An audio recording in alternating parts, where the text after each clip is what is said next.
धोखा। हेलो प्रिया, मैं आरती बोल रही हूँ। हाँ आरती बोलो। आज तुझे मेरी याद कैसे आई? नहीं, याद तो तुम्हारी रोज ही आती है डियर। तू तो मेरी सबसे अच्छी सहेली है, बस समय नहीं मिल पाया इधर कुछ दिनों से तुझसे बात करने का। और बताओ, तुम ठीक हो ना? और प्राची कैसी है? अपनी ससुराल में खुश तो है ना? अरे काहे की ससुराल, जब शादी ही नहीं हुई तो? शादी नहीं हुई मतलब? तुम घर आओ तब बताती हूँ सब कुछ। अभी फ़ोन रखती हूँ, ठीक है? घर में मेहमान आए हैं अभी। ठीक है, okay, bye bye, see you. Phone रख। मैं सोचने लगी कि आखिर ऐसा क्या हुआ होगा जो शादी नहीं हुई। प्रिया मेरी कलीग थी, पहले हम दोनों एक ही ऑफिस में काम करते थे। वहीं मेरी उससे मुलाकात हुई थी। धीरे धीरे हम दोनों में अच्छी दोस्ती हो गई थी। दोनों एक ही शहर में थे तो आना जाना भी होता रहता था। फिर उसे दूसरी कंपनी में जॉब मिल गई तो हमारा रोज का मिलना बंद हो गया था। हाँ, फ़ोन पर उससे बात होती रहती थी, कभी कभार आना जाना भी होता रहता था। अभी 10 दिन पहले ही तो वो मेरे घर आई थी अपनी बेटी की शादी का कार्ड देने। बता रही थी कि अगले हफ्ते शादी है। कितनी खुश थी कि उसकी बेटी की शादी इतने अच्छे घर में हो रही है। लड़का बेंगलोर में मल्टीनेशनल कंपनी में जॉब करता है, लाखों में सैलरी है, अपना फ्लैट, गाड़ी, सब कुछ है। मेरी बेटी खूब खुश रहेगी वहाँ। बताते हुए उसके चेहरे में खुशी साफ झलक रही थी। ये तो बहुत खुशी की बात है, बधाई हो तुझे। लेकिन ये बता, तूने लड़के के बारे में, उसके घर वालों के बारे में सब अच्छे से पता कर लिया है ना? सारी जांच पड़ताल करके ही अपनी बेटी ब्याहना। हाँ बाबा, सब पता कर लिया है। वैसे भी लड़के के पिताजी मेरे भैया के सीनियर हैं। भैया भाभी उन्हें बहुत अच्छी तरह से जानते हैं, काफ़ी आना जाना है उनका मेरे भैया के घर।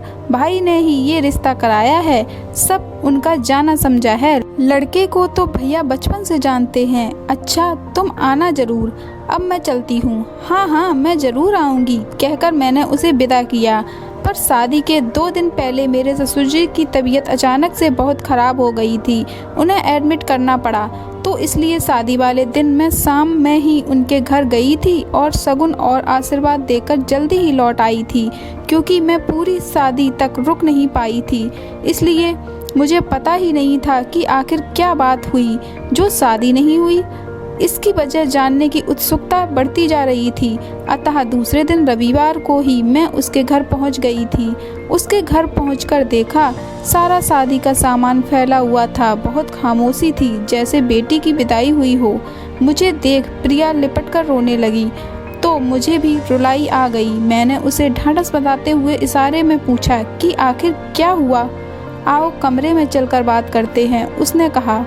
कमरे में पहुंचते ही प्रिया बोली, जानती है आरती, तू सही कह रही थी कि मुझे अच्छी तरह जांच पड़ताल करके ही शादी तय करनी चाहिए थी।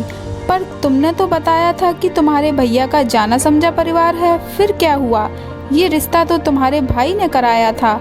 हाँ, भाई ने ही तो हमें धोखे में रखा। लड़का ड्रग एडिक्ट था, वो किसी कंपनी में जॉब भी नहीं करता था, पूरा आवारा और बदचलन था। एक बार जेल भी जा चुका है डकैती डालने के केस में। फ्लैट, गाड़ी की बात सब झूठ थी। वो तो भला हो मेरे देवर और उसके मित्र का। जब उन्होंने लड़के को देखा द्वार 4 पर तो मुझे और मेरे पति को अकेले में ले जाकर उसके बारे में बताया। उनके मित्र पुलिस में हैं, वो भी शादी में आए थे। उन्होंने ही देवर को बताया था उनके बारे में। पहले तो मैंने उनकी बात ही ना मानी, उल्टा उन पर ही आरोप लगाने लगी कि वह चाहते ही नहीं हैं कि मेरी बेटी की शादी इतने अच्छे घर में हो। इसलिए मैंने उन लोगों को शादी तय होने तक कुछ ना बताया था। तब उनके मित्र ने हमें सारी सच्चाई बताई। मुझे तो अपने कानों पर विश्वास ही नहीं हुआ कि मेरे भाई ऐसा कैसे कर सकते हैं। क्या उनको ये सब बातें नहीं पता थी? मैंने भैया से पूछा कि क्या देवर जी सही कह रहे हैं, तो कहने लगे कि ये सब तो इस उम्र में लड़के करते ही हैं, शादी के बाद सब ठीक हो जाते हैं। और फ्लैट, गाड़ी का क्या है, वो तो जब चाहे खरीद सकते हैं। तब हम लोगों ने उसी वक्त शादी न करने का फैसला किया, पर लड़के के परिवार वालों ने काफ़ी हंगामा किया था। फिर मेरे देवर और उसके मित्र ने मामले शांत कराया और बारात वापस ले जाने को कहा। खैर बात बिगड़ न जाए इस डर से वे बारात वापस ले गए। पर तेरे भाई ने सब कुछ जानते हुए भी ऐसा क्यों किया? मैंने पूछा। प्रमोशन के लिए। उनका प्रमोशन उसी सीनियर के हाथों में था और उनके बेटे के लक्षण के चलते कोई अपनी बेटी देने को तैयार ना था।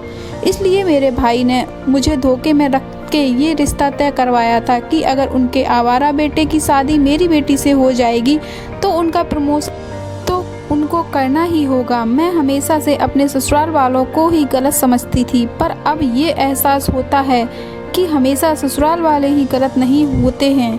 अगर उस समय मेरे देवर ने सच्चाई ना बताई होती और शादी के समय हुआ बवाल ना सुलझाते तो क्या होता?